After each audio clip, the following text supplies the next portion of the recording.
recently received funding from the Irish Research Council and Science Foundation Ireland to undertake a study that looks at the economic returns to grants that Enterprise Ireland and IDA provide to firms to help them increase their investment in research and development and innovation.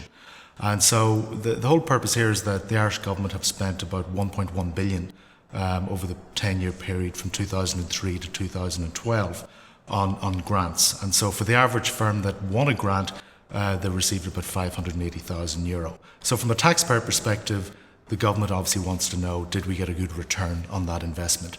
And so me and my team basically managed to get access to the grants data and to survey data that give information on firms' research and development expenditures over that time period.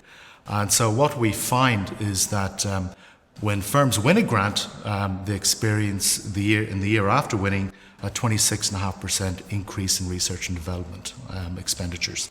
Now, how does that translate into a return? Well, so what we do is we estimate these regression models, and so we use them to find out basically what is the elasticity. So for each dollar invested in a grant, what return do we get in terms of research and development? When we did that first, it looked like for every euro invested, it was a 12-year return, which seemed extremely high. When we looked a little more closely at the firms that actually won grants, it was quite obvious that they looked very different from the average firm.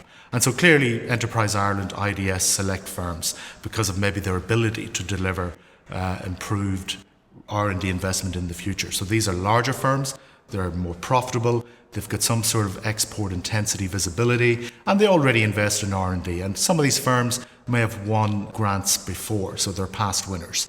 So they look very different from the average firm. So when we decided to go back and look, well, in terms of a benchmark, we need to really compare grant winners with similar firms.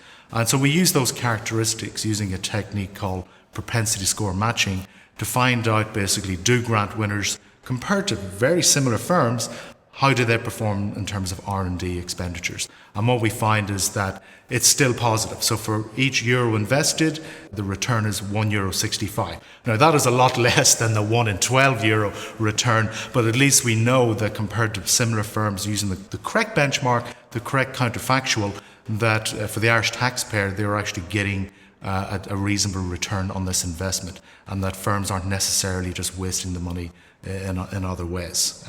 From the Irish taxpayer perspective, we also show that firms actually, when they do spend the grants, that most of the monies tend to be spent on improving their capabilities. So what they do is they tend to employ a lot more R&D sort of staff. So in other words, there is at least some evidence that they're gearing up their ability to deliver higher R&D and innovation in the future.